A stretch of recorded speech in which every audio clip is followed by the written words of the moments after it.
le ciel ne ressemblait plus au ciel. Pas à cause de la pollution ou d'une catastrophe météorologique. Non, cela aurait été trop facile. C'étaient leurs vaisseaux, des milliers, suspendus dans l'atmosphère tels des dieux sombres observant un monde qu'ils s'apprêtaient à conquérir. Ils ne s'annonçaient pas, n'envoyaient ni diplomates ni messages. Ils sont arrivés et ont commencé à prendre.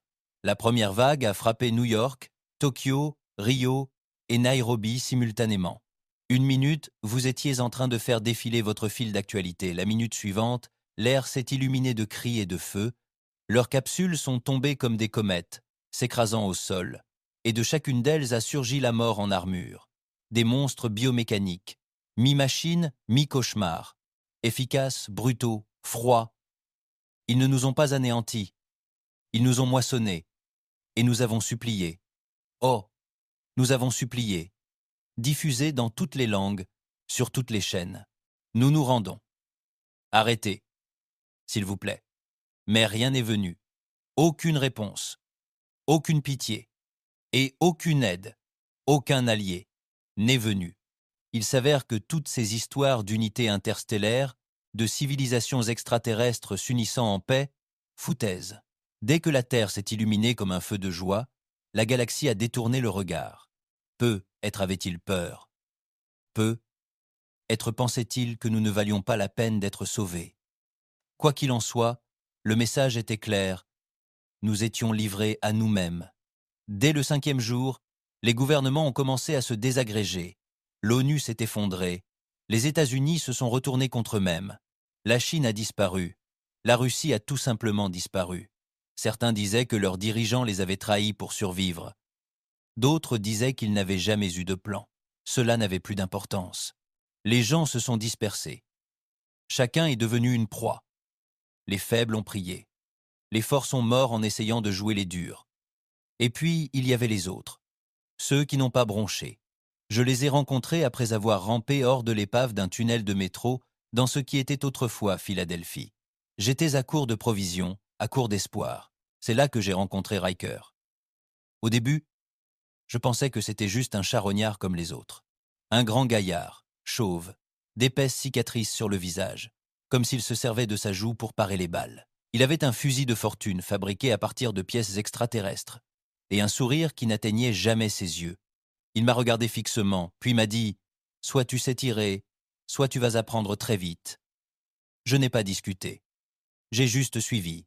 Riker m'a emmené dans un ancien entrepôt transformé en bunker de guerre. À l'intérieur se trouvaient les dernières personnes que je m'attendais à voir vivantes. Des mercenaires, des déserteurs, des ex-détenus, des fous et d'anciens soldats dont le nombre de victimes dépassait leur QI. Ils n'étaient pas organisés. Bon sang, ils s'entendaient à peine. Mais ils avaient un point commun, ils refusaient de mourir facilement. Ils se surnommaient la flamme noire. Et d'après ce que j'ai pu constater, ça collait. Ces gens avaient brûlé à la guerre, et ce qui sortait du feu n'était plus humain. Pas au sens où l'entendent les gens normaux. C'étaient les survivants de 1000 batailles, les restes de l'humanité, les brisés, les vengeurs, ceux qui avaient appris que la paix n'était qu'une pause entre les guerres. Ils ne voulaient ni justice ni traité de paix. Ils voulaient une revanche. Il y avait une femme, Antonova, ancienne agente des forces spéciales russes ou quelque chose comme ça. Elle portait une armure extraterrestre qu'elle avait retirée d'un commandant mort et qui saignait encore lorsqu'elle l'avait entaillée. Un type, Malik, prétendait avoir tué un pilote de vaisseau de débarquement avec rien d'autre qu'un tuyau cassé et une rancune. Personne ne lui a répondu. Riker m'a tendu un fusil à pompe à plasma et m'a regardé droit dans les yeux. « Tu es là pour survivre ou pour les faire saigner ?» J'ai hésité. Je n'étais pas un combattant. Avant tout ça, j'étais juste mécanicien. Je réparais des trucs. Je ne possédais même pas d'armes jusqu'à il y a 2 semaines. Mais quand je pensais aux villes en flammes, à mon petit frère emporté par la moisson et à ma mère écrasée sous les décombres de leur atterrissage, je serrais les poings et disais « Je suis là pour leur faire regretter ma venue ». C'est alors que je suis devenu l'un d'eux. Ni un héros, ni un soldat, juste un homme n'ayant plus que la rage et une arme à la main. Les gouvernements tombaient, les faibles s'enfuyaient. La galaxie leur tournait le dos. Mais nous nous sommes tournés vers le feu. Nous n'étions pas le dernier espoir de l'humanité. Nous étions la dernière erreur que ces extraterrestres commettraient. Nous n'avons pas perdu de temps à pleurer le passé. Il n'y avait pas de place pour cela. Soit on s'adaptait, soit on était abandonné, mort ou pire. Ceux qui étaient arrivés jusque-là ne pensaient pas à ce qu'ils avaient perdu. Ils pensaient à ce qu'ils pouvaient encore détruire. C'était la monnaie du nouveau monde. Ce qu'ils pouvaient encore détruire. C'était la monnaie du nouveau monde. La violence, la vengeance et une volonté inébranlable de rester debout. La flamme noire n'était pas une milice. C'était une meute de loups habillés en humains. Nous ne saluions pas, nous ne hissions pas de drapeau et ne chantions pas d'hymne. Nous avons simplement bougé, silencieux, furieux, prêts. Ricker m'a appris plus en 2 jours que toute ma vie. Comment repérer un drone éclaireur avant qu'il ne vous repère? Comment intégrer une technologie extraterrestre dans d'anciens fusils terrestres? Comment retenir sa respiration juste assez longtemps pour ne pas être repéré par les traceurs qui détectent le dioxyde de carbone? Il ne criait jamais, ne me félicitait jamais. Il me regardait simplement comme si j'allais mourir ou me transformer en quelque chose d'utile. J'ai appris. Vite. Notre premier raid était une course de ressources. L'une des plus petites capsules s'était écrasée dans les ruines d'un centre commercial. La plupart des charognards sont restés à distance. Trop risqué. Nous, on ne l'a pas fait. Ricker a dit qu'il y avait des cellules d'énergie là, dedans, et que les extraterrestres ne surveillaient plus les technologies écrasées comme avant. Ils étaient devenus arrogants. Mauvaise idée. Nous étions 6. Riker menait. Antonova surveillait nos arrières. Malik était armé d'explosifs de fortune et affichait un sourire indélébile. On m'a dit de le suivre, de tirer si on me le demandait et de ne pas poser de questions.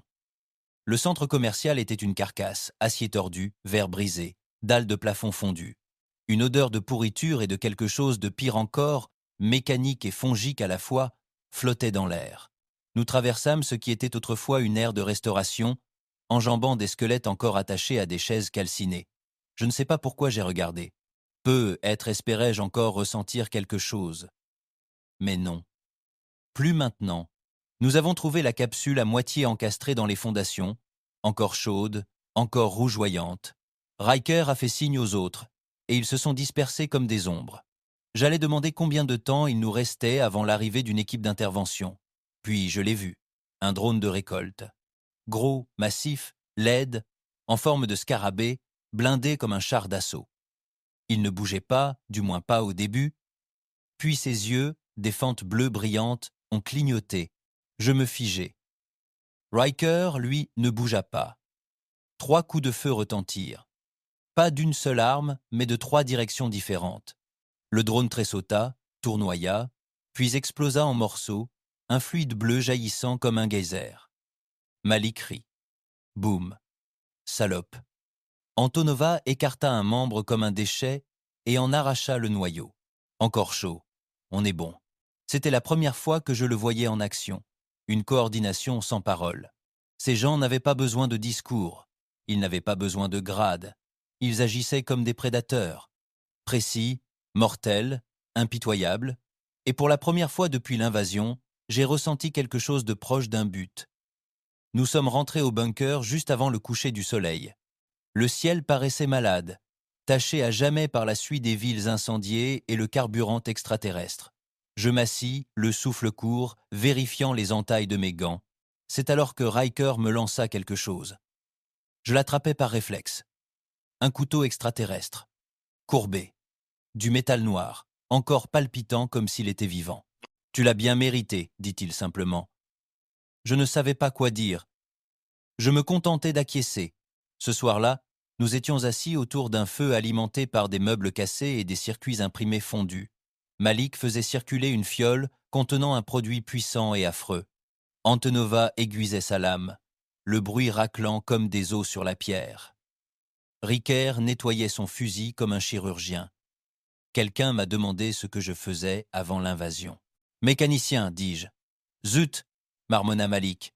« Tu as vraiment progressé. » Ils rirent, mais pas de façon moqueuse. Ce n'était pas le genre de rire dont je me souvenais de l'ancien monde. Faux, poli, teinté de conneries, c'était cru, honnête. On aurait dit des gens qui avaient fait la paix avec le pire et qui riaient quand même. « Ça te manque ?» demanda Antonova. Je fixai le feu. Ça me manque d'être quelqu'un d'autre. Riker hocha la tête comme s'il comprenait parfaitement ce que je voulais dire. « Tu es mort quand le ciel a changé, dit-il. L'homme que tu étais n'est plus là. Et c'est tant mieux. Il n'aurait pas survécu. Il n'y avait pas de discussion. Personne ne le contestait. Nous savions tous que c'était vrai. Le passé était révolu. L'avenir n'existait plus. Seul le présent comptait. 2 jours plus tard, nous avons lancé notre première véritable frappe, sans fouiller, sans nous cacher, sans survivre. Nous avons attaqué. Il y avait une tour relais près de la périphérie de ce qui était autrefois Baltimore. De construction extraterrestre, elle bourdonnait d'une énergie capable de griller un éléphant à 20 mètres. Elle faisait partie de leur réseau de surveillance, un système massif qu'ils utilisaient pour cartographier les mouvements de résistance, suivre les signatures thermiques et intercepter les communications. Chaque cellule avait rêvé d'en détruire une. On allait le faire. Le plan était le suicide. S'approcher suffisamment pour poser un disrupteur cinétique à la base, repousser les gardes, puis sortir avant que la chose ne vaporise tout dans un rayon de 2 kilomètres. Malik s'est porté volontaire pour poser la charge. Bon sang, si je meurs, au moins je mourrai en les emmerdant. Nous avons déménagé au crépuscule, sous le couvert des pluies acides et des orages électriques. Ils n'aimaient pas les orages et perturbaient leurs capteurs. Nous avons atteint le périmètre de la tour sans être repérés. La chose était énorme, noire, couverte de pointes et de nœuds pulsés. Elle semblait vivante, et nous détestions être à proximité. Il y avait 4 gardes, pas des drones, de vrais guerriers, hauts de 3 mètres, avec une armure épaisse, des armes brillantes et des yeux comme des phares. Riquet pointa du doigt. Antonova hocha la tête. Puis l'enfer se déchaîna. Le plan n'était pas la furtivité, c'était le carnage. Nous les avons tendu une embuscade de tous côtés, le feu pleuvant comme un jugement. Le bruit était assourdissant. Coups de feu, cris stridents, explosions. L'un d'eux atteignit Malik d'un coup d'épaule, l'envoyant valser contre un mur. Il se releva en riant, le sang coulant de sa bouche. Il rampa jusqu'à la base, sortit le disrupteur de son sac et l'arma de ses doigts tremblants. « Allez » cria-t-il. « Dites-leur que la terre vous salue. » Nous avons couru. L'explosion illumina le ciel nocturne comme un second soleil. L'onde de choc me projeta dans un fossé, les oreilles bourdonnantes, les côtes brisées. Je pouvais à peine respirer. De la fumée et du feu partout. Des technologies extraterrestres étincelaient, tressaillaient, s'éteignaient. La tour avait disparu. Malik aussi. J'ai levé les yeux vers le ciel et, pour la première fois depuis le début, j'ai souri. Parce que maintenant, il savait. Nous ne nous cassions plus. Nous ripostions. Le lendemain matin, les ruines de la tour fumaient encore. Le sacrifice de Malik avait fait plus que détruire un fragment de technologie extraterrestre. Le message était clair et net. Nous n'étions plus une proie. Nous étions le feu, le chaos, le genre de menace impossible à cataloguer ou à prédire. Et les salauds du ciel l'avaient remarqué. Notre planque a été touchée 3 heures plus tard. Ils n'ont pas attendu. Pas d'éclaireur, pas de sonde, juste une frappe orbitale directe. Un instant, je vérifiais les capteurs du périmètre, et l'instant d'après, le sol tremblait comme s'il avait été frappé par une météorite. Le parking où nous avions élu domicile. Disparu. Comme ça. Un trou dans la terre où se trouvait le dernier semblant de sanctuaire. Nous avons eu de la chance. Si Reed n'avait pas appelé le ravitaillement plus tôt, nous aurions tous été enterrés. Mais « chanceux » était un mot qui ne voulait plus dire grand-chose. Debout sur la crête, je regardais la fumée s'élever là où se trouvait le bunker, le goût de cendre me serrant la gorge. Riker ne dit rien. Aucun de nous ne dit rien. Nous avions perdu la moitié de notre équipement, la moitié de nos armes et tous nos moyens de communication. Nous étions isolés, réduits à l'essentiel, et pourtant, nous étions encore en vie. Nous avons avancé vers le sud, à travers des villes en ruine et des autoroutes défoncées. De temps à autre, nous voyions des éclairs dans le ciel, des vaisseaux en feu, des combats silencieux en orbite. Nous ne savions plus qui ils étaient. Le nôtre, le leur, celui d'un autre, peu importait. L'espace saignait, et le monde s'était fissuré en dessous. Riker ouvrait la marche, le regard constamment scrutant. Antonova suivait, à quelques mètres de lui. Je suis resté derrière eux, mon fusil serré comme une bouée de sauvetage. Nous n'étions plus qu'un groupe de 8, les autres dispersés, disparus ou enterrés. Nous avons trouvé refuge dans la carcasse d'une aciérie près de Richmond. Des poutres de fer se tordaient comme des doigts agrippant le ciel, la suie recouvrait chaque centimètre carré du sol, et l'air sentait le métal et le sang. Ricker faisait les 100 pas en marmonnant. Quelque chose clochait. Ils s'adaptent plus vite qu'avant, dit-il finalement. Ce ne sont pas des représailles aléatoires. Ils essaient de nous éradiquer avant que nous nous organisions. Trop tard, dit Antonova en déposant une grenade improvisée. Nous le faisons déjà. Mais je l'ai vu sur le visage de Riker. Il ne s'inquiétait pas de l'adaptation des extraterrestres. Il craignait que nous ne nous adaptions pas assez vite. Les extraterrestres s'adaptaient. Il craignait que nous ne nous adaptions pas assez vite. Cette nuit-là, Reed revint. Elle n'était pas morte. Elle n'allait pas bien non plus. Elle trébucha dans le moulin, boitant et la visière fissurée. Son armure fondit d'un côté et du sang imprégna sa manche. « Ils utilisent la reconnaissance psychique maintenant, dit-elle en serrant les dents. Une des escouades a été prise en embuscade avant même d'avoir bougé. « Véronique !» demandai-je, stupéfaite. « Oui, » rétorqua-t-elle, « pas de magie, juste une biologie avec laquelle on ne peut pas rivaliser. Ils lisent les intentions, prédisent les mouvements. C'est comme ça qu'ils ont suivi la dernière base. Ce n'était pas la technologie, c'était nous. Tout le monde se tut. » Puis Antonova posa la question que nous nous posions tous. « Alors comment combattre quelque chose qui sait ce que nous allons faire ?» Riquet n'hésita pas. Nous cessâmes de penser comme des humains. Les jours suivants furent consacrés à l'entraînement. Pas celui qu'on suit dans les camps d'entraînement. C'était brut, brutal, presque animal. Nous nous entraînions à des mouvements aléatoires, à des comportements imprévisibles, à des décisions prises à pile ou face ou par des jets de dés, tout ce qui pouvait déjouer les algorithmes prédictifs ou les sens psychiques. J'ai appris à bouger sans réfléchir, à agir sans planifier. Riker appelait cela la guerre chaotique. « Les humains n'ont jamais été l'espèce la plus intelligente, » dit-il un soir, alors que nous étions assis autour d'une petite flamme cachée sous des draps réfléchissant la chaleur. Mais nous avons toujours été les plus imprévisibles. C'est là notre avantage. Ils raisonnent par schéma, nous les brisons. Le plan qui suivit était insensé. Tellement insensé qu'il avait peu, être une chance. Nous allions frapper l'un de leurs centres de reproduction. Les extraterrestres ne se reproduisaient pas comme nous. Leur infanterie n'était pas née. Elle avait grandi. Elle avait grandi dans d'immenses chambres palmées remplies de bioliquide et d'impulsions électriques. Nous les appelions des berceaux. Ils étaient rares, hautement protégés et constituaient l'épine dorsale de leur force d'occupation. Si nous en frappions un, fort et rapide, et détruisions les larves qu'ils contenaient, ce ne serait pas qu'une frappe symbolique. Cela paralyserait toute une région de leur armée. Nous nous sommes préparés en silence. Nous avons fabriqué des armes à partir de technologies récupérées, lié des balles avec du gel disrupteur, doublé notre blindage de mousse insonorisante. Reed m'a montré comment charger correctement une charge de plasma. Antonova m'a donné un de ses couteaux. Cette lame en a tué 7, a-t-elle dit. 8. Riker était différent pendant la planification, plus calme, plus perspicace. On le voyait dans son regard. Il n'était pas parti en espérant revenir. Le berceau se trouvait au cœur de ce qui était autrefois Fort Bragg. L'ironie ne passa pas inaperçue. Ils avaient transformé l'une des bases militaires les plus fières de la Terre en un nid à monstres. L'une des bases militaires les plus fières de la Terre s'est transformée en un nid à monstres. Nous avons pénétré par les égouts. L'odeur était insupportable. Décomposition, déchets chimiques, chair extraterrestre en décomposition. Les tunnels étaient sombres, mais plus nous nous enfoncions, plus les murs changeaient. L'acier cédait la place à quelque chose d'autre, quelque chose d'organique. Ça pulsait, ça respirait. Nous étions dans leur ventre. Et ils le savaient. Nous sommes sortis dans une chambre éclairée par une lumière bleu-vert. Des capsules suspendues pendaient du plafond comme des fruits grotesques, chacune remplie d'un fœtus frétillant. Un futur tueur. Le bruit était terrifiant. Tueur. Le bruit était terrifiant.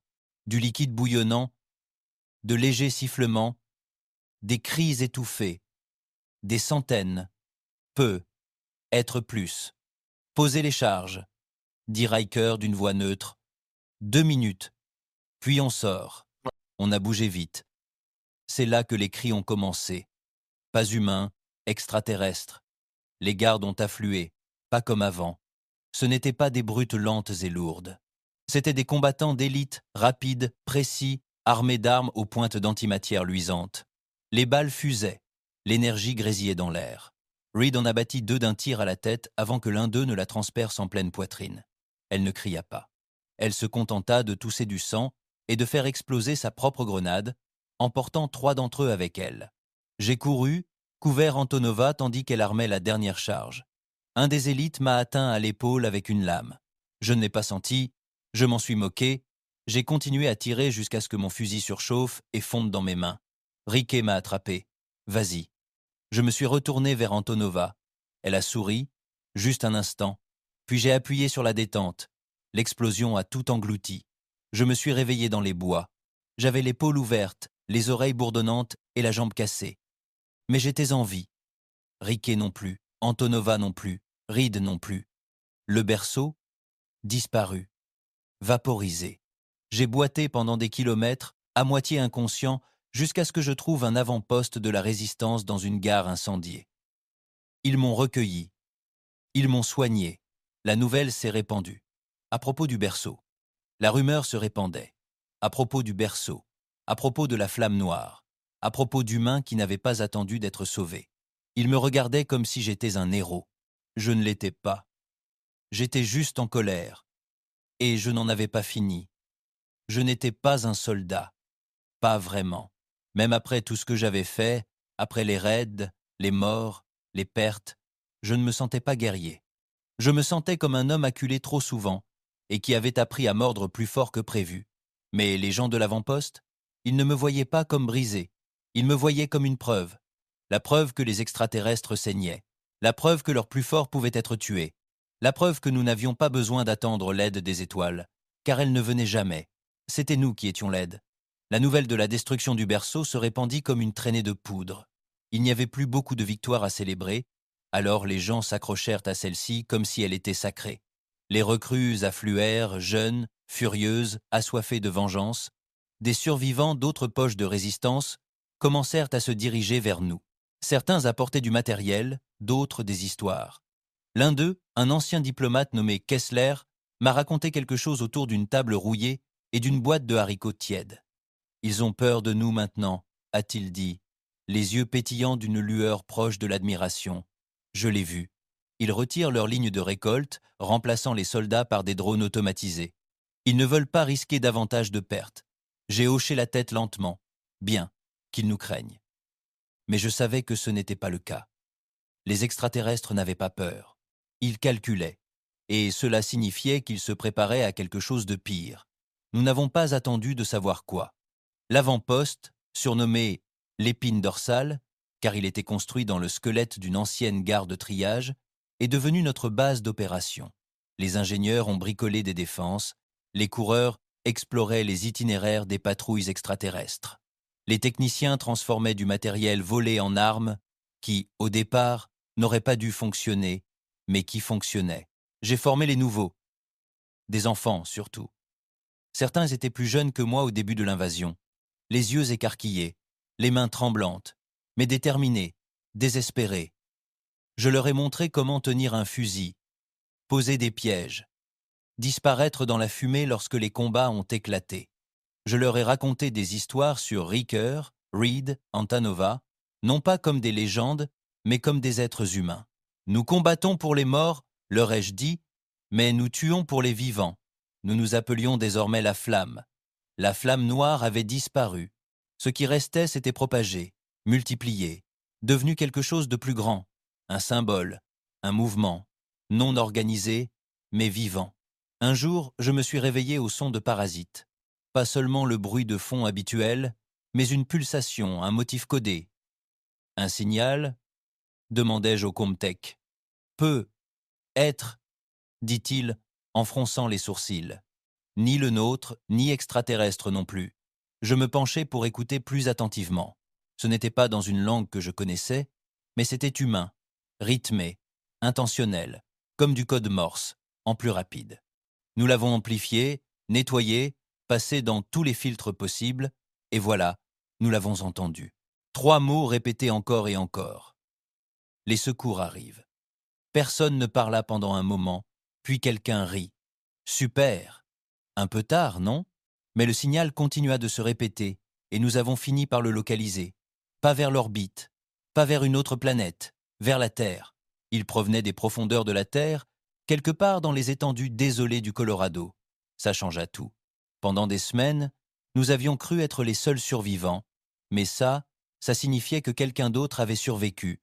Quelqu'un avec des compétences techniques peut être plus, peut être un centre de commandement, peut être une arme, peut être l'espoir. Je n'y croyais pas, mais il fallait que je le voie. Alors, j'ai formé une équipe. 5. Moi. Kessler, le diplomate doué pour le chiffrement.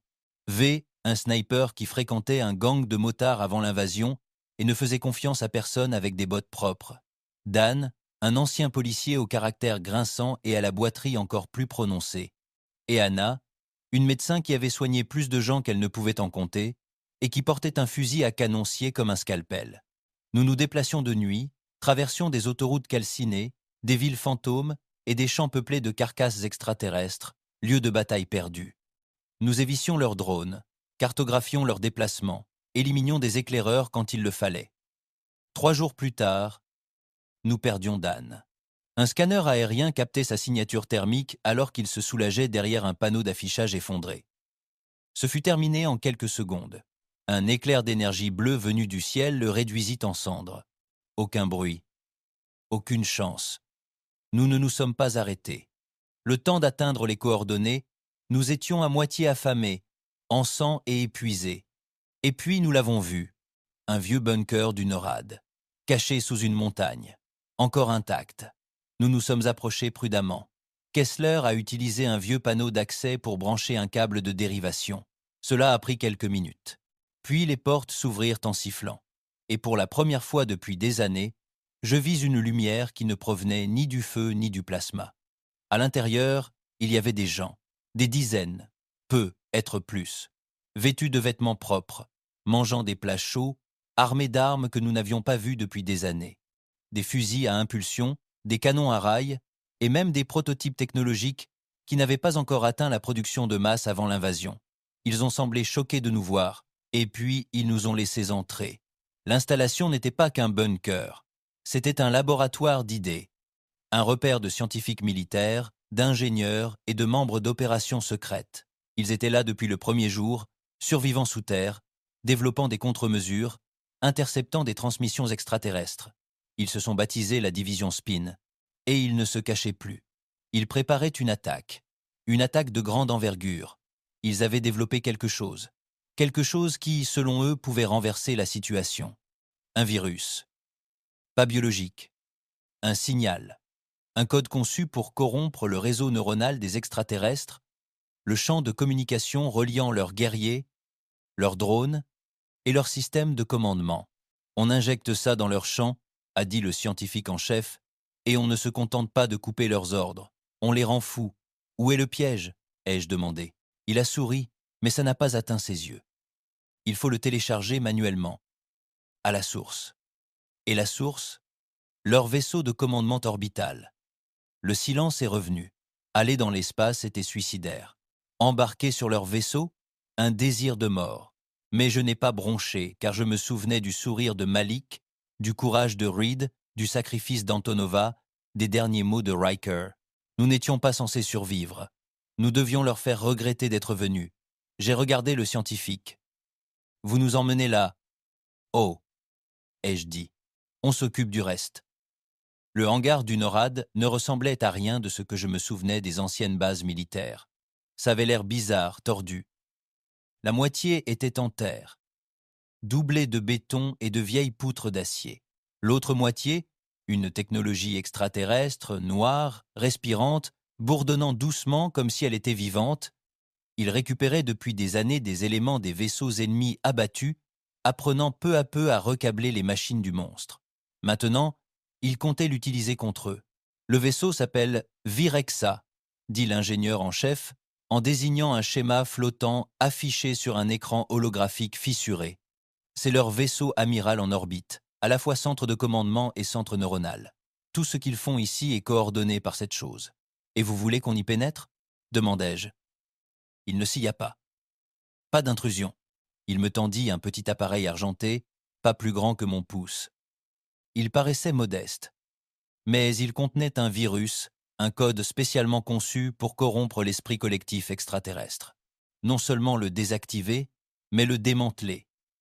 Perturber ce qui les rendait coordonnés, intelligents et efficaces. Les transformer en ce que nous étions autrefois, des animaux désorganisés dans le chaos de la guerre. Vous insérez ça dans leur cœur neuronal, et tout leur réseau de communication s'effondre. Les vaisseaux s'éteignent.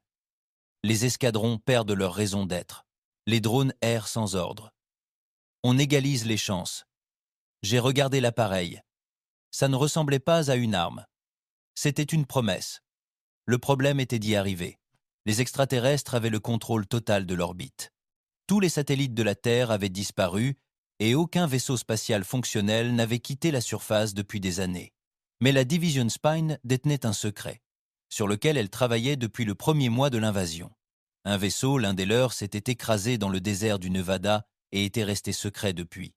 La division avait passé les 3 dernières années à le réparer, à apprendre à communiquer avec ses systèmes, à remplacer les pièces endommagées par un mélange de technologies humaines et extraterrestres. Ce n'était pas beau. Pas entièrement fonctionnel, mais il pouvait voler. À peine. Il l'appelait Wraith, une corvette furtive conçue pour la vitesse, pas pour le confort. Elle était anguleuse, noire, et cousue avec tant de métaux différents qu'elle ressemblait à un monstre de Frankenstein. Et elle ne pouvait accueillir que 6 personnes. « Tu n'auras qu'un seul coup », dit la pilote, une femme nerveuse nommée Brooks. « Une fois à l'intérieur du champ de camouflage du vaisseau, nous dériverons droit vers le ciel. Pas de propulsion, pas de communication, pas de bouclier. S'ils nous scannent, nous sommes réduits en poussière. S'ils nous voient, nous disparaissons. Alors, ne vous faites pas voir, dis-je. Elle eut un sourire narquois. Exactement. Nous nous préparâmes en silence. Kessler chargea le module viral dans une poche blindée et la fixa sur ma poitrine. V effectua les dernières vérifications de ses armes. Arc à plasma, pistolet silencieux, 3 lames cachées dans ses bottes. Anna emporta les dernières trousses médicales et les derniers explosifs. Nous en avions amené un autre pour la mission. Reg, un expert en démolition avec des implants cybernétiques sur le côté du crâne. Ancien marine. Il avait encore la discipline, mais aucun optimisme. Nous avons décollé juste après minuit. Le ciel semblait mort. Un vide noir parsemé de minuscules points de lumière, mais aucune étoile ne brillait comme autrefois. Juste un ciel brisé et des débris flottants. Wraith s'éleva tel un fantôme, silencieux et fluide, disparaissant dans les nuages. Personne ne parla pendant l'ascension. C'était trop réel maintenant. Chaque seconde, chaque souffle. On aurait dit que c'était le dernier. L'atmosphère s'est consumée en flammes oranges, tandis que nous franchissions la frontière de l'espace. La pesanteur s'est installée. Tout flottait. Les sangles lâches, la sueur, la peur, le silence là-bas n'était pas paisible. Il était oppressant. Et puis nous l'avons vu, s'étendant sur des kilomètres, couvert de flèches et d'antennes, avec des veines de lumière rouge pulsantes à sa surface, comme une sorte de créature des profondeurs. Il n'était pas en orbite. Il planait étrangement immobile, comme s'il n'obéissait pas à la même physique que nous. Brooks nous ralentit et enclencha le mode dérive. Nous flossions, silencieux, impuissants, invisibles, comme un grain de poussière se déplaçant dans l'air, espérant que personne ne respirerait de travers. Le vaisseau grandissait de plus en plus dans le hublot. Je sentais mon cœur battre dans mon cou, mes doigts, mes dents. Lorsque nous atteignîmes la trappe d'amarrage sous le vaisseau, Brooks murmura « On est dedans ». Nous expirons à l'unisson. À l'intérieur, le Virexa ressemblait à une cathédrale d'os. Tout était noir et organique. Les murs bougeaient subtilement, comme s'ils respiraient. Les portes s'ouvrirent en sifflant à notre approche. Il n'y avait aucune lumière, seulement des veines bioluminescentes pulsant en rouge le long du sol et du plafond. Notre objectif était d'atteindre la chambre neurale centrale et d'y transférer le virus. Et notre règle était la suivante, ne pas combattre à moins d'avoir le choix. Nous avancions rapidement, en silence. Chaque couloir ressemblait au précédent, incurvé, glissant, chaud au toucher, comme si nous traversions une gorge. 1 ou 2 fois, nous avons aperçu des gardes, de grandes bêtes blindées, aux armes brillantes et sans yeux. Ils ne nous ont pas vus. Pas encore. Mais ils ont senti quelque chose, je le sentais. Cet endroit était vivant, conscient, et nous étions des intrus dans son sang. Il nous a fallu 22 minutes pour atteindre la chambre. Kessler est resté sur place pour se connecter au relais de communication, brouillant les signaux locaux. Brooks a sécurisé le vaisseau. Hannah et Reyes ont tenu le couloir d'accès. V et moi sommes entrés dans le cœur. C'était énorme, comme le cœur d'une planète. Des dizaines de piliers imposants, chacun recouvert de câbles vibrants et de sacs remplis de liquide. Au centre se trouvait une sphère lumineuse, flottante, tournoyante, bourdonnante d'énergie. C'était le noyau neuronal. J'ai retiré le virus et me suis dirigé vers lui. Puis tout a basculé. La pièce a hurlé. C'est le seul mot que je trouve. Un bruit comme du métal déchiré et le tonnerre qui s'abattait simultanément. Des lumières s'allumèrent. Les murs pulsèrent. V pivota. Armes levées. Les gardes affluèrent. Du plafond, des murs, des piliers eux-mêmes. Ils n'hésitèrent pas. V tomba en tirant. Des piliers eux-mêmes. Ils n'hésitèrent pas. V tomba en tirant, lame volante, décharge d'énergie brûlant la chair. Elle en prit 5 avant que l'un d'eux ne lui transperce le ventre d'une lance. Elle n'a pas crié. Elle a juste craché du sang et fait exploser une mine à ses pieds. J'ai couru. Tout est devenu flou. Sang, feu, alarme, hurlante. J'ai bondi vers le noyau, glissé le virus dans le port. Puis l'obscurité. Ni sommeil, ni inconscience. Tout a disparu. Quand j'ai ouvert les yeux, je flottais dans un espace blanc et quelque chose m'observait. Pas une créature, pas une forme. Juste une présence. Cela parlait sans mots, s'enfonçait dans mon cerveau comme des mains froides. Pourquoi vous battez-vous ? Je serrais les mâchoires. Parce que vous avez essayé de nous éliminer. Vous ne pouvez pas gagner. Vous n'étiez pas censé le faire. Être pas. Mais nous pouvons vous faire saigner. Silence. Puis, un murmure. On vous voit maintenant. Et puis, plus rien. Je me suis réveillé par terre. Le navire tremblait, hurlait littéralement. Le virus avait fait effet. Je me suis relevé en titubant, j'ai couru et j'ai trouvé Hannah traînant Reyes dans un couloir qui s'effondrait. Kessler était déjà mort. Son cou s'était brisé, son sang flottait en apesanteur.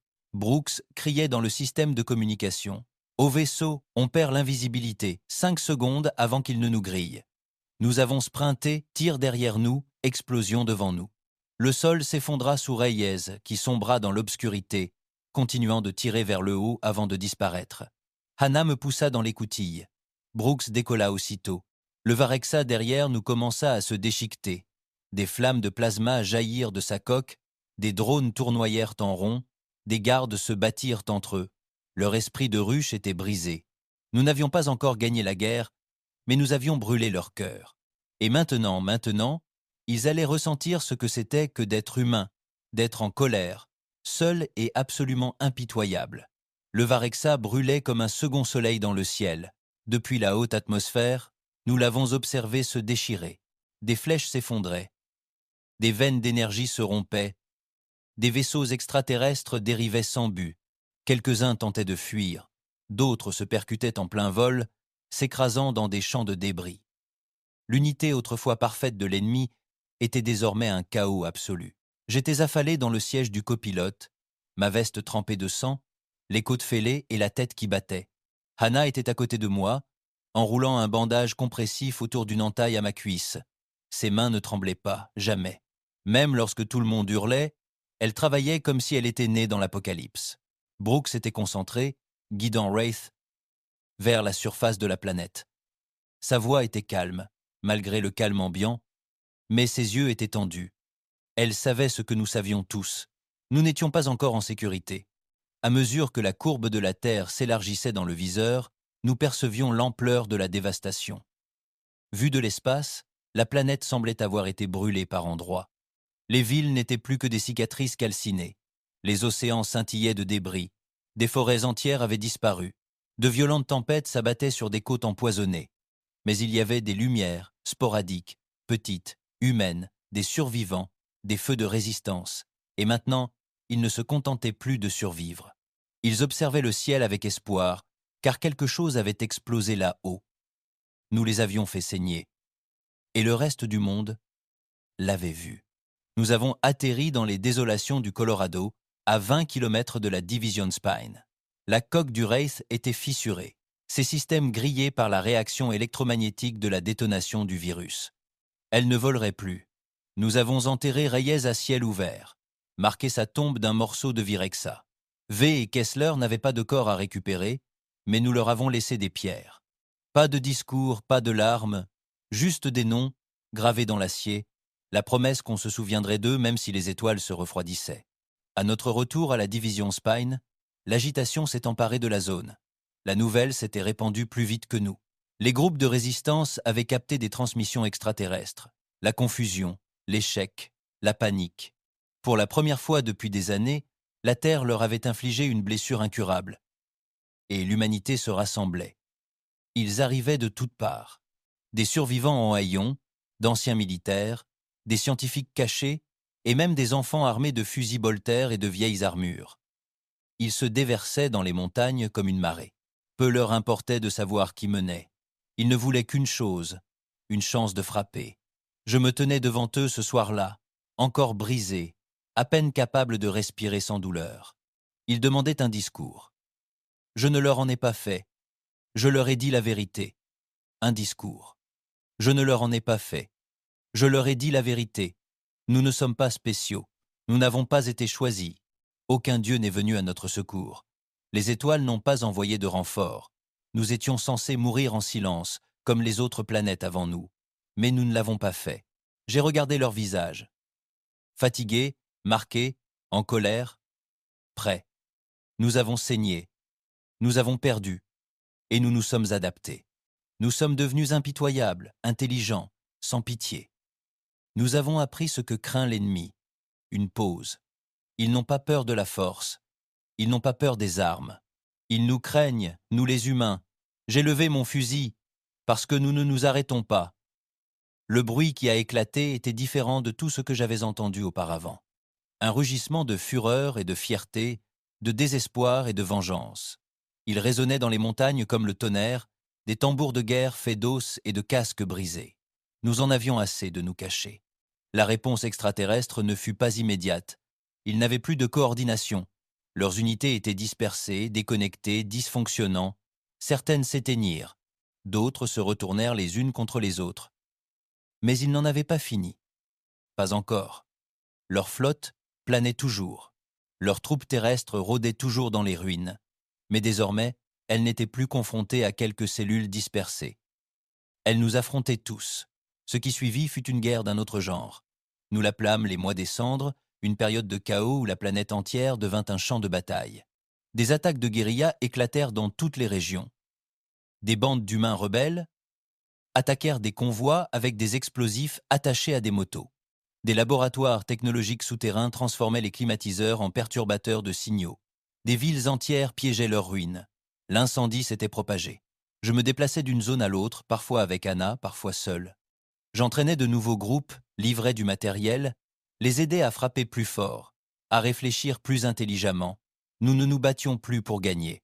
Nous nous battions pour les faire souffrir. Ils se sont adaptés, bien sûr, ont tenté de se réorganiser, ont introduit de nouvelles espèces, des créatures plus humaines, dotées d'une autonomie limitée. Ils ont encore échoué. Pourquoi ?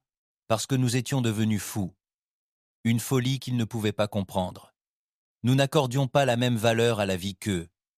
Nous n'avons pas protégé les villes. Nous les avons piégées. Nous n'avons pas reculé. Nous avons fait s'écrouler des bâtiments pour les emporter avec nous. Nous ne nous sommes pas battus à la loyale. Nous nous sommes battus comme des fantômes, des démons, une espèce qui avait déjà tout perdu et n'avait donc plus rien à craindre. Une espèce qui avait déjà tout perdu et n'avait donc plus rien à craindre. Un moment m'est resté en mémoire. Un jeune réfugié d'environ 12 ans est venu me voir devant ce qui était autrefois une église dans le Mississippi. Il portait un casque trop grand pour sa tête et un fusil qu'il pouvait à peine soulever. Son visage était brûlé par le soleil et ses chaussures n'étaient pas assorties. « Tu as vraiment détruit leur vaisseau spatial ?» demanda-t-il. J'acquiesçai. Il leva les yeux vers les nuages. « Mon père disait que les humains étaient faibles, » murmura-t-il. « Qu'on perdrait, qu'on devrait abandonner. » Je m'accroupis à côté de lui. « Qu'en penses-tu » Il sourit, timide, mais féroce. Je crois qu'ils ont fait une erreur en venant ici. Je lui ai donné un morceau de ferraille du Wraith. Je lui ai dit de toujours le porter sur moi. Il l'a fait. Aux dernières nouvelles, il était devenu chef scout sur le front occidental. C'est comme ça que nous avons grandi. Pas par les ordres ou la structure, par les histoires, par le feu, par la peur. Parce qu'à ce moment-là, les extraterrestres avaient un mot pour nous, un nom qu'ils transmettaient sur des fréquences corrompues. Sutatari. Cela signifiait la flamme implacable et brisée. Ils étaient venus s'attendre à des esclaves, ils avaient trouvé des monstres, et maintenant ils brûlaient dans leur propre guerre. Un jour, un étrange signal parcourut le réseau de communication. Clair, précis, pas extraterrestre. Résistance terrestre, ici la station relais Theta du protocole d'expansion d'Orion. Nous avons reçu votre appel de détresse. Pause. Des renforts sont en route. Arrivée prévue dans 7 mois. Nous l'avons observé. Les étoiles avaient enfin répondu. Tard. Trop tard. J'ai ri, pas de joie, de prise de conscience. Nous n'avions plus besoin d'elle. Nous étions déjà en train de gagner notre propre guerre. Nous étions déjà les monstres que la galaxie redoutait. Et quand ces vaisseaux sont arrivés, ils ne venaient pas pour nous faire la guerre. Nous étions déjà les monstres que la galaxie redoutait. Et quand ces vaisseaux sont arrivés, ils ne venaient pas pour nous sauver. Ils venaient voir ce qu'était devenu la Terre, ce que le désespoir avait créé, ce que la survie avait forgé. Nous ne faisions pas partie de leur alliance. Nous ne participions pas à leur paix. Nous leur rappelions que lorsque la galaxie détournait le regard, la Terre ne mourait pas. Elle évoluait. Ils annonçaient l'arrivée de renforts. 7 mois plus tard, à travers l'espace obscur, avec des promesses de soutien, d'unité médicale et de bannières impeccables flottant sur des vaisseaux impeccables. Cela semblait noble, civilisé, porteur d'espoir. Mais la Terre n'était plus tout cela. Pas après tout ce que nous avions accompli. Pas après ce que nous étions devenus. Nous n'avons pas applaudi en entendant le message. Il n'y a eu ni célébration, ni larmes de joie, ni discours à la radio, juste le silence. Un silence calculé. Les gens ont échangé des regards. Certains ont regardé le ciel, d'autres ont continué à nettoyer leurs fusils. Car au fond, nous connaissions tous la vérité. Ils étaient arrivés trop tard. Et peu être même, ne les voulions-nous plus. J'étais dans le corridor appalachien lorsque la nouvelle est tombée. Une zone de guerre déguisée en route pour les réfugiés. Les arbres avaient été réduits en cendres et les rivières étaient couvertes de cendres. Nous avions creusé des bunkers dans les anciens tunnels de charbon, transformé des grottes en hôpitaux et en repères de commandement. Les survivants étaient sauvages. Ils n'obéissaient pas aux ordres. Ils suivaient celui qui saignait le plus. Je supervisais une embuscade contre un largage de ravitaillement extraterrestre. 4 transports blindés, flanqués de 2 bêtes de commandement et d'une demi-douzaine de drones d'escarmouche. Nos éclaireurs avaient suivi l'itinéraire pendant des jours. Le schéma était simple. Le parachutage atterrissait toujours sur une crête. Il sécurisait la caisse, puis se dirigeait vers l'est. J'ai modifié ce schéma. Nous avons attendu sous la crête, enfouis sous les feuilles et la boue, le souffle coupé et les armes chargées. Nos armures étaient rapiécées, nos armes volées, nos bottes éraflées jusqu'à l'âme. Et nous ressemblions à des monstres, ni à des soldats, ni à des combattants de la liberté. Nous portions des morceaux de leur mort, des casques arrachés à des commandants tombés au combat, des griffes boulonnées à des gantelets. Un homme, Tanner, avait une mâchoire extraterrestre entière attachée sur sa poitrine comme un insigne d'honneur. Aux yeux de l'ennemi, nous devions ressembler à des cauchemars surgissant de terre. Et c'est exactement ce que nous voulions. Les transports sont arrivés. Nous n'avons pas tiré immédiatement, qu'ils se sentent à l'aise, qu'ils se sentent en sécurité. Puis j'ai fait exploser la première mine. La crête a explosé. 2 transports ont basculé comme des jouets. Des cris ont empli l'air. Les nôtres comme les leurs. Le sol a tremblé. Nous les avons encerclés comme des chiens sauvages. Les grenades ont volé. Les balles et le plasma se sont mêlés dans une tempête mortelle. L'un de leurs monstres de commandement a poussé un cri perçant, un hurlement psychique qui m'a fait trembler le crâne. Mais je ne me suis pas arrêté. Je me suis jeté sur lui et j'ai enfoncé une lame dans la fissure rougeoyante entre ses plaques. Il a frémi. Je me suis accroché jusqu'à ce qu'il s'effondre. Le temps que la fumée se dissipe, les extraterrestres étaient morts. Tous. Leur corps tremblait dans la poussière, laissant échapper un liquide bleu. La caisse était à nous. À l'intérieur, nourriture, trousse de secours, stimulants neurologiques, kit de réparation d'armure, non destinés aux humains, mais utilisables. C'était là toute la différence. Nous avons tout utilisé. Leur technologie, leurs armes, leur corps. Nous étions devenus des rois charognards sur un trône empoisonné. Plus tard dans la nuit, j'étais assis près d'un feu de caisse extraterrestre, sirotant de l'eau recyclée provenant d'un tube de rationnement fondu. En face de moi était assise la commandante O, ancienne militaire, ancienne prisonnière, désormais à la tête de sa propre bande impitoyable venue de New Atlanta. Elle portait une armure récupérée et avait plus de victimes confirmées que je ne pouvais en compter. « Alors, dit-elle en me regardant, des renforts. D'Orion. Ouais. Tu y crois ? Je n'y suis pas obligé, dis-je. Ça ne change rien à ce qu'on fait. Rit-elle. Tu crois qu'ils nous comprendront ? La galaxie ? Quand ils arriveront ? Je levai les yeux vers les étoiles, froides, lointaines, silencieuses. Je ne pense pas qu'ils nous reconnaîtront. Elle hocha lentement la tête. J'espère que non. Au cours des semaines suivantes, quelque chose commença à changer. L'effort de guerre extraterrestre ralentit, non pas s'arrêta, mais se fractura. Certaines de leurs unités avaient commencé à battre en retraite. Non pas à se regrouper, à battre en retraite, fuyant des régions qu'elles avaient autrefois contrôlées pendant des années, abandonnant derrière elles des technologies défectueuses, des avant-postes à moitié gardés, des ruches vides. Certaines s'autodétruisirent même plutôt que d'être capturées. Leur confiance avait disparu. Non pas parce qu'ils étaient en train de perdre, mais parce qu'ils ne nous comprenaient pas. J'en ai vu un se rendre un jour. Un soldat d'élite, acculé, blessé, a lâché son arme, brandissant ses longues mains acérées dans un geste universel de soumission. Nous n'avons même pas hésité. Nous avons tiré, non pas par cruauté, mais par nécessité. Nous ne pouvions pas nous permettre la pitié. Plus maintenant. Nous ne faisions pas de prisonniers. Nous avons pris des messages et les avons laissés derrière nous sous la forme de vaisseaux calcinés, de patrouilles massacrées et de traînées de membres brisés. Ils l'ont appris à leurs dépens. La Terre n'était plus un champ de bataille, c'était un terrain d'abattage. Puis vint l'envoyé. 5 mois après la diffusion, une navette apparut en orbite.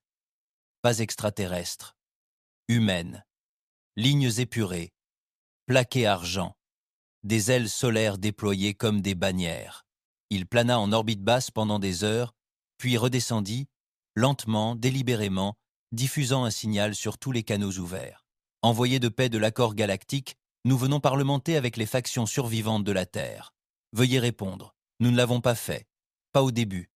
Il atterrit près des ruines de Genève, autrefois siège de la diplomatie, aujourd'hui un désert de cendres et d'ossements de béton. Ils établirent une base, dressèrent des tentes, déployèrent des drapeaux, attendirent. Finalement, nous avons envoyé quelqu'un. Moi. Pourquoi ? Parce que je n'avais plus rien à perdre. Ils avaient l'air si propres. C'est ce qui m'a frappé en premier. L'équipe d'envoyés portait des uniformes impeccables, la peau douce, une haleine fraîche. Ils sentaient le citron et le savon. Pas de sang, pas de cicatrices, pas de regard hanté.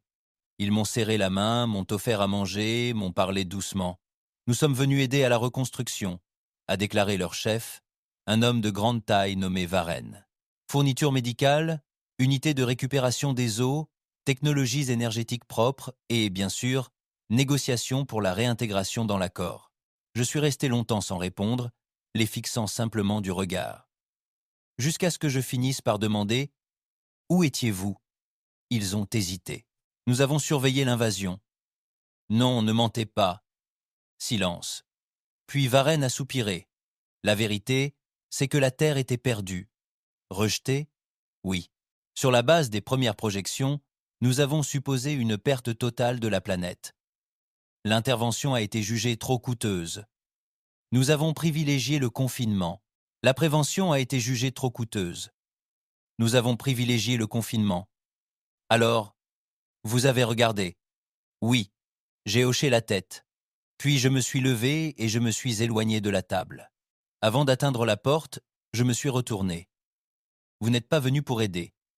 Vous êtes venu parce que nous avons survécu. Et ça vous effraie. Varan ne répondit pas. Il n'avait pas à le faire. Je la voyais dans ses yeux. La peur. Non pas de nos souffrances, mais de ce que nous serions devenus sans eux. L'accord galactique a ouvert des négociations officielles. Ils ont envoyé des diplomates, des ingénieurs, des travailleurs humanitaires. Ils ont essayé de nous réapprendre la paix, de laver le sang de nos mains, de nous rendre reconnaissants. Mais nous ne l'étions pas. Nous écoutions, nous acceptions leur technologie, nous prenions leurs outils, et nous observions chaque geste, chaque mot, car à nos yeux, ils n'étaient pas différents de ceux qui avaient envahi, juste mieux habillés, souriant en attendant que nous nous inclinions. Mais nous ne nous inclinions pas, plus maintenant, et nous ne le ferions plus jamais. Nous avons reconstruit, oui, mais pas comme ils le souhaitaient. Nous n'avons pas restauré les villes. Nous avons construit des forteresses. Nous n'avons pas désarmé. Nous avons reforgé. Les enfants étaient formés avant de savoir lire.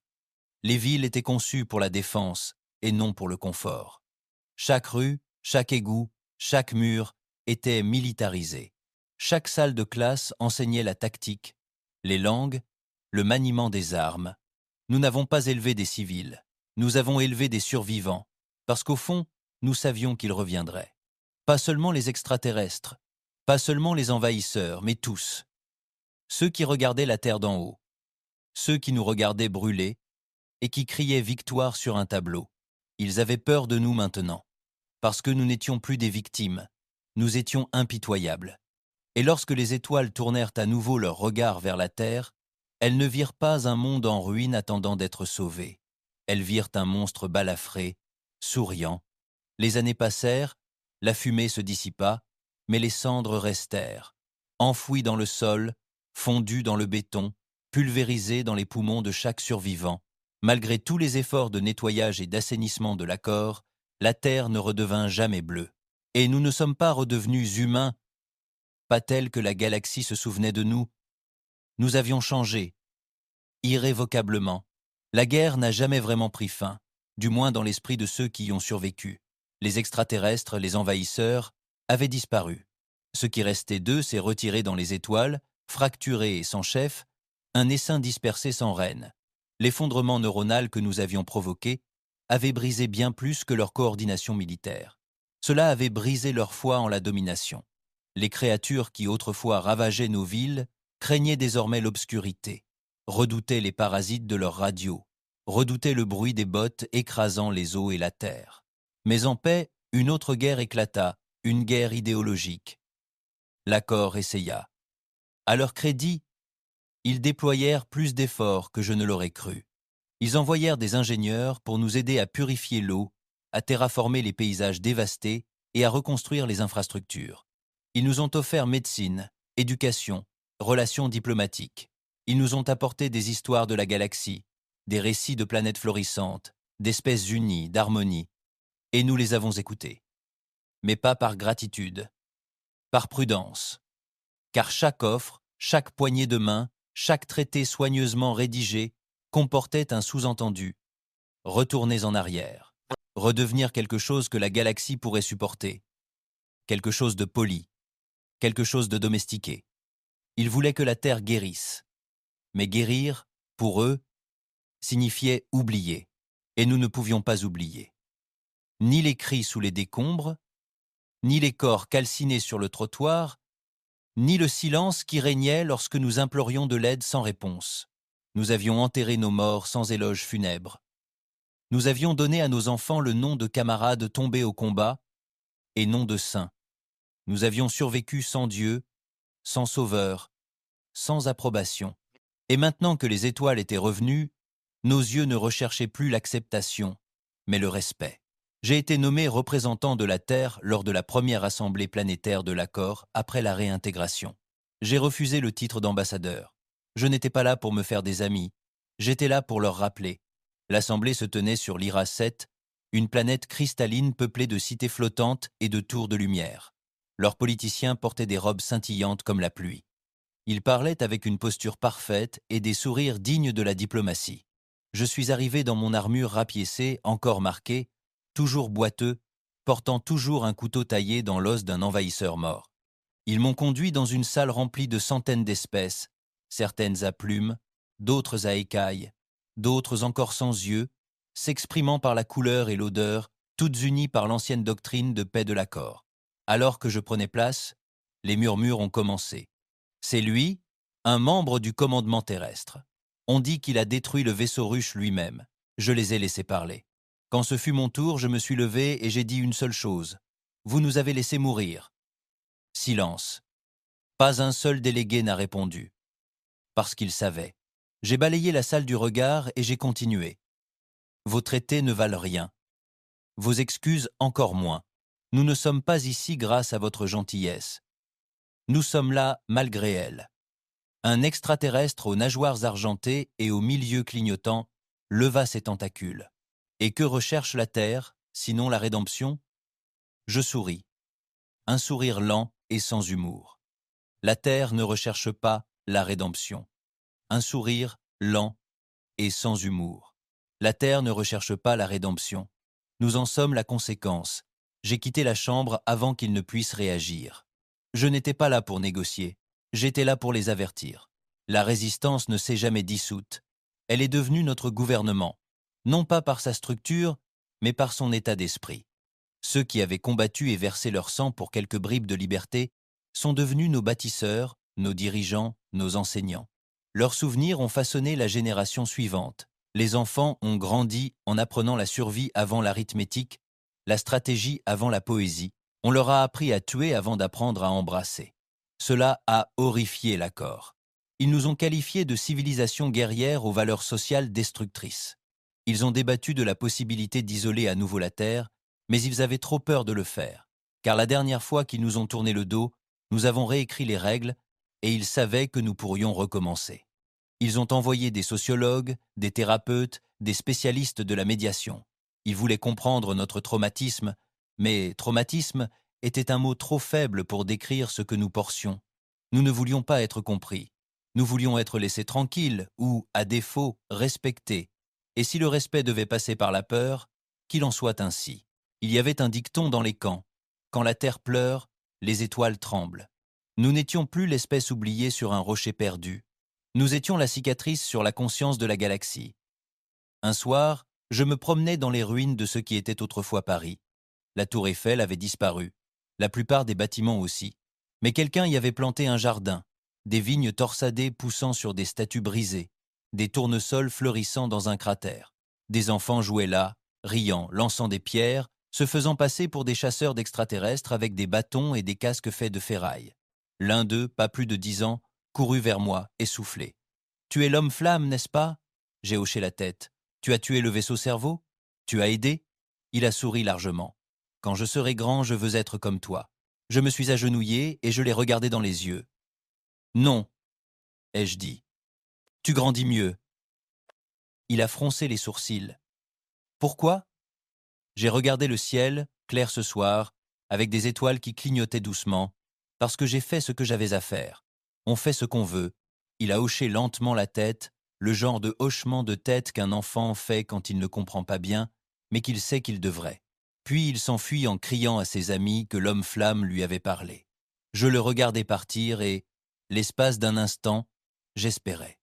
Je retournais à la division Épine pour la dernière fois de l'hiver. C'était devenu une ville. Pas une forteresse, pas une base. Une ville. Des maisons creusées dans la pierre. Des écoles sous des dômes renforcés. Des éoliennes tournant au-dessus des tours de snipers. Des jardins, des usines et de vieux murs encore tachés du souvenir du sang. Et un monument, érigé au centre de tout cela. Un pilier unique, déchiqueté et rugueux, taillé dans la coque du spectre. Des noms gravés sur son flanc, ceux des morts, des brisés, des perdus. À sa base, une phrase unique, griffonnée à la main, en 50 langues. Aucun allié n'est venu, seulement nous. Je me tenais devant lui, silencieux. Je me souvenais du rire de Malik, de l'humour pince sans rire de Reed, de la froide résolution de Ricker, de la fureur calme d'Antonova, de Kessler, de V, de Reyes, de Brooks, de Tau, de tous. Disparus, mais jamais oubliés. Parce que nous étions devenus l'histoire, l'avertissement, la légende, non pas par volonté, mais parce que personne d'autre ne voulait la porter à notre place. Dans les années qui suivirent, la Terre devint bien des choses. Un membre de l'accord, un partenaire commercial, une puissance militaire, un mystère culturel, mais surtout un rappel que lorsque la galaxie tourne le dos, lorsque les étoiles se taisent, lorsque personne ne vient à l'aide, l'humanité ne disparaît pas. Nous nous adaptons, nous endurons, nous devenons quelque chose que l'univers ne peut oublier. Car enfoui sous chaque ville, chaque drapeau, chaque pièce de technologie extraterrestre que nous avons réutilisée, une vérité demeure. Personne n'a sauvé la Terre. Nous nous sommes sauvés. Et la prochaine fois que la galaxie aurait besoin d'aide, il savait qu'il valait mieux ne pas nous demander à bras ouverts et avec de belles paroles, car nous les regarderions comme nous regardions nos envahisseurs. Non pas comme des victimes, ni comme des alliés, mais comme la prochaine leçon, la prochaine cicatrice, la prochaine guerre. Et quand ce jour viendrait, nous nous relèverions, non pas comme les enfants perdus d'une planète oubliée, mais comme les impitoyables survivants de 1000 guerres.